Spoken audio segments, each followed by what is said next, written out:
Bonjour ou bonsoir, tout dépend à quelle heure vous écoutez ce podcast de l'ODJ Média.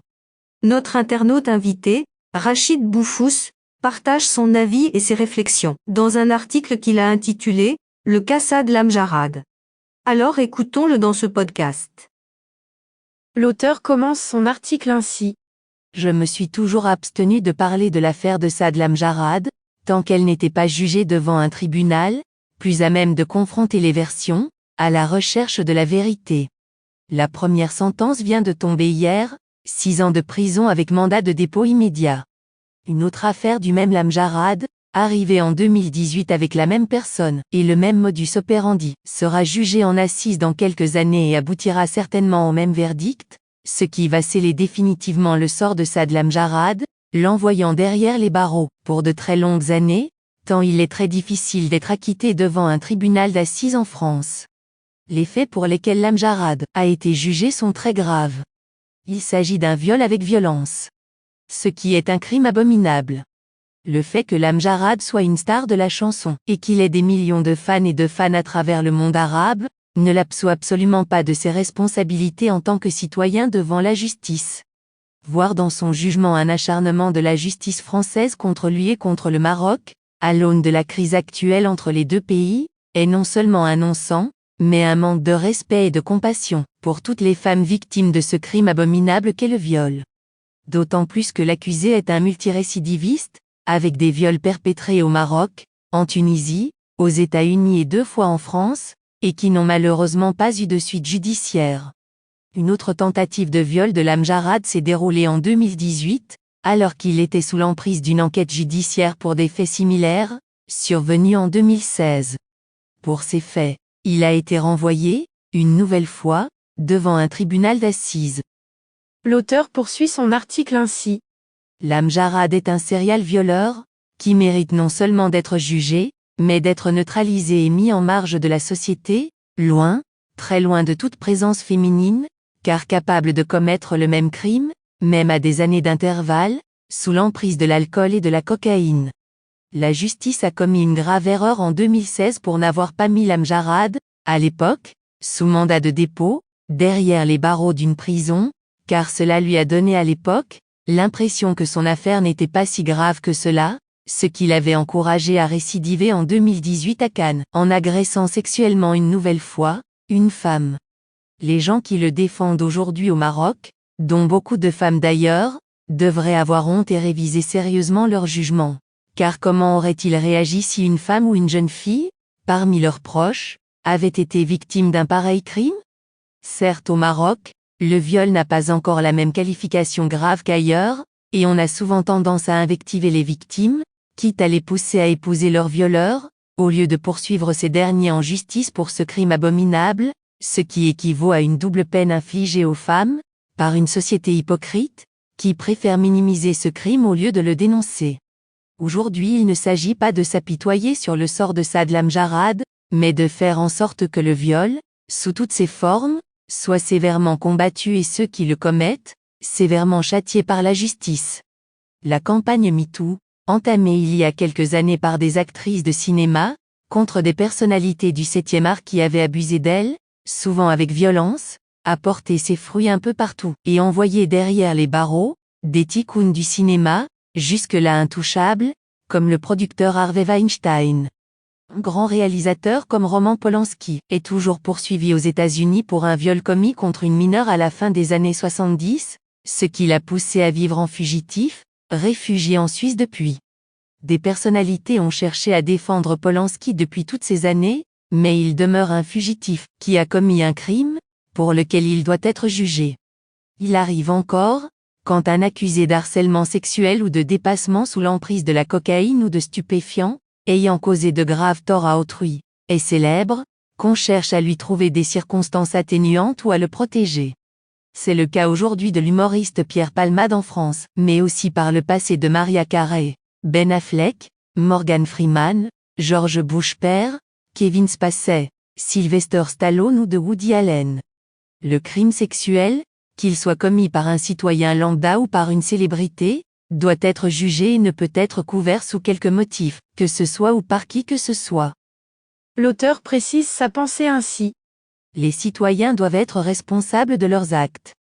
Le fait d'être un homme ou une femme et abuser d'une autre personne, jeune ou moins jeune, sous l'emprise du pouvoir, de la force ou des stupéfiants, doit être condamné sévèrement. Par ailleurs, les femmes demeurent les premières victimes de viol. 2018, dans l'Union européenne, 348 000 violences sexuelles ont été enregistrées par les forces de sécurité.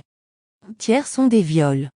Près de 9 victimes sur 10 sont des femmes, et la quasi-totalité des personnes mises en cause sont des hommes, 97,6%. Moyenne 68 personnes pour 100 000 habitants ont déposé plainte après avoir subi de tels faits. Selon les Nations Unies, en 2018, une femme sur 7 a subi des violences physiques et ou sexuelles de la part de son partenaire intime ou de son mari au cours des 12 derniers mois, 13% des femmes âgées de 15 à 49 ans. Dans le monde, on estime que 736 millions de femmes, soit près d'une sur 3, ont subi au moins une fois des violences physiques et ou sexuelles de la part d'un partenaire intime, et ou des violences sexuelles de la part d'une autre personne, 30% des femmes de plus de 15 ans. La plupart des violences contre les femmes sont perpétrées par le mari ou le partenaire intime actuel ou passé. Plus de 640 millions de femmes âgées de plus de 15 ans ont été confrontées à la violence perpétrée par leur partenaire intime, 26% des femmes âgées de 15 ans et plus. Dans le monde, 81 000 femmes et filles ont été tuées en 2020, dont environ 47 000, 58%, par un partenaire intime ou un membre de la famille, ce qui équivaut à une femme ou une fille tuée toutes les 11 minutes dans son foyer. Dans 58% des meurtres perpétrés par des partenaires intimes ou d'autres membres de la famille, la victime était une femme ou une fille. C'est cela la réalité du viol et des agressions sexuelles de par le monde. L'auteur ajoute ainsi. Au Maroc et selon un article paru dans Média 24 en date du 25 novembre 2020, au 30 septembre 2020, 16 590 affaires de violence faites aux femmes ont été enregistrées au Maroc, dont 1106 mineurs, selon un bilan des services de la gendarmerie royale. Elles étaient 19 699 victimes au total, durant la même période de l'année 2019.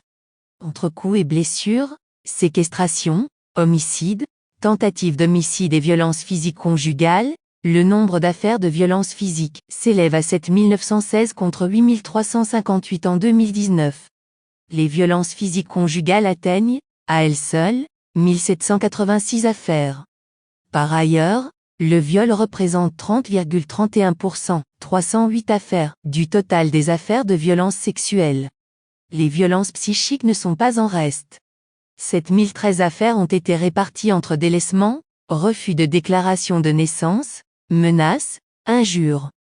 En effet, un total de 4663 actes de différentes formes de violence faites aux femmes a été enregistré au cours de cette période. La violence psychologique a représenté le taux le plus élevé avec 47,9%, suivi par la violence économique avec 26,9% et la violence physique, 15,2%.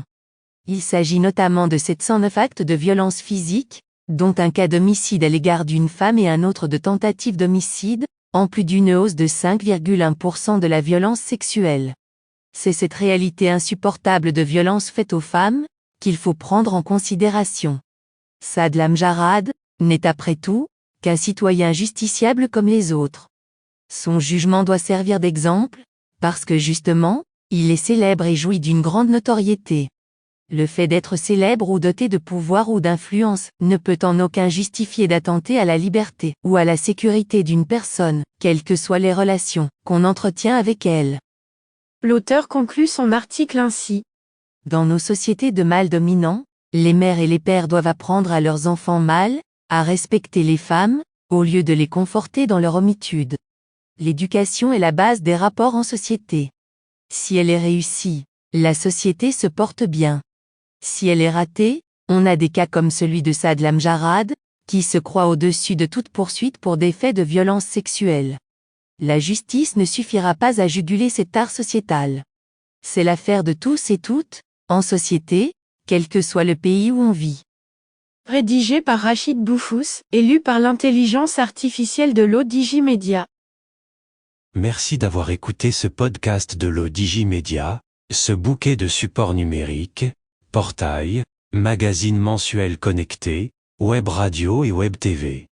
N'oubliez pas de télécharger notre application Lodigi Mobile sur Play Store et de vous abonner à notre chaîne YouTube Lodigi TV. Vous pouvez, aussi, nous suivre sur nos réseaux sociaux, Instagram, Facebook, TikTok, LinkedIn et Twitter.